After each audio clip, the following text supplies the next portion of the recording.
The terrifying and unbelievable story of King Qarun, a king who defied Allah and his messenger, relying on his knowledge, only to meet his doom. A man so wealthy that he had to use hundreds of camels just to carry the keys to his treasures. A dark commander who turned every metal into gold, using the alchemical knowledge taught by Prophet Moses, peace be upon him. A cursed ruler who was swallowed by the earth, along with tons of gold. A man who abandoned the faith of Prophet Moses, peace be upon him, and made a pact with the devil, the king of hell, Qarun. Qarun was from the people of Prophet Moses, peace be upon him. According to historical sources, there are different accounts regarding his lineage. Some claim he was the uncle of Moses, peace be upon him, while others say he was his cousin. Before believing in Moses, peace be upon him, Qarun was the representative of the Israelites in the court of Pharaoh. After embracing faith, he devoted himself to knowledge, wisdom, and worship. He worked for his people while remaining dedicated to his worship of Allah. After Prophet Moses, peace be upon him, he was the most knowledgeable and eloquent reciter of the Torah.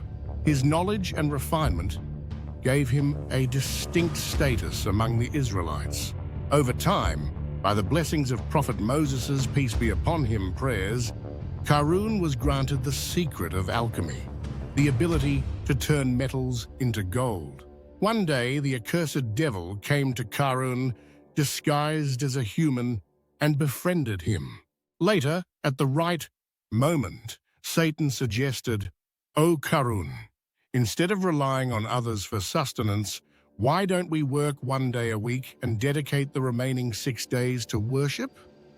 Qarun found this idea appealing. So they went to the city, worked for a day, and used their earnings to sustain themselves for the rest of the week while engaging in worship. Having succeeded in making Qarun compromise once, Satan came back with another proposal.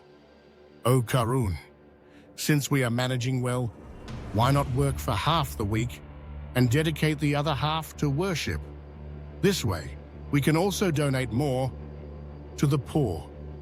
Qarun, now walking the path of compromise, found this even more attractive and agreed. Thus, Satan had him exactly where he wanted. Slowly, the working hours increased, and the love for wealth took root in Qarun's heart.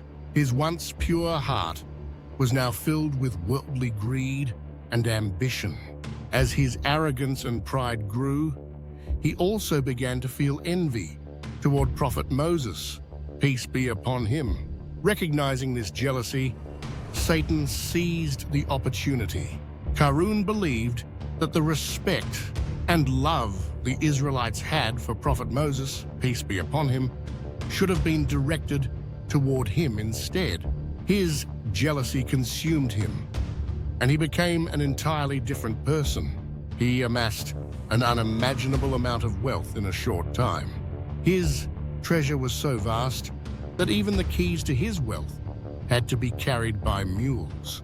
As his riches increased, he lost the noble qualities he once had. His pride and arrogance grew beyond control. He forgot about worship and denied that all wealth belongs to Allah alone. As stated in the Quran, he became one of the transgressors.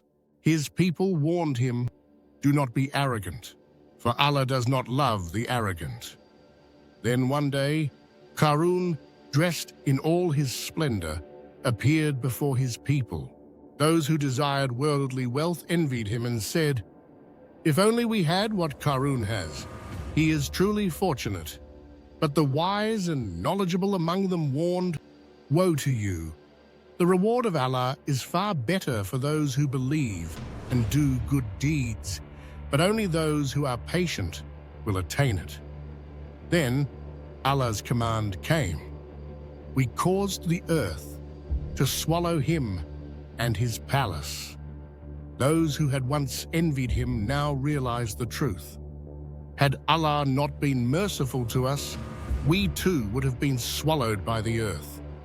Thus, Qarun met his tragic end, buried beneath the very wealth he once worshipped. The story of Qarun serves as a powerful lesson. It warns us about the fate of those consumed by arrogance, jealousy, and excessive love for wealth. As the Quran states, "We caused the earth to swallow him and his palace. He had no one to help him against Allah, nor was he able to save himself." His downfall was caused by his greed for wealth and his envy of others. The Prophet Muhammad, peace be upon him, warned about this when he said, "Whoever neglects their prayers will be resurrected on Judgment Day alongside Qarun, Pharaoh, Haman, and Ubay ibn Khalaf." Neglecting prayer for the sake of wealth makes a person like Qarun. Neglecting it for power makes one like Pharaoh. Ignoring it due to government responsibilities makes one like Haman. And prioritizing business over prayer makes one like Ubay ibn Khalaf. "O my Lord, I am lost. My loneliness, my exhaustion, my sorrows, and everything that pains my heart, I bring them all before you. And I have found their cure in this sacred book. Two divine words that heal the heart, Ya Baki, Antal Baki. O Eternal One, you alone remain." If this story touched your heart, don't forget to like, subscribe, and leave a comment.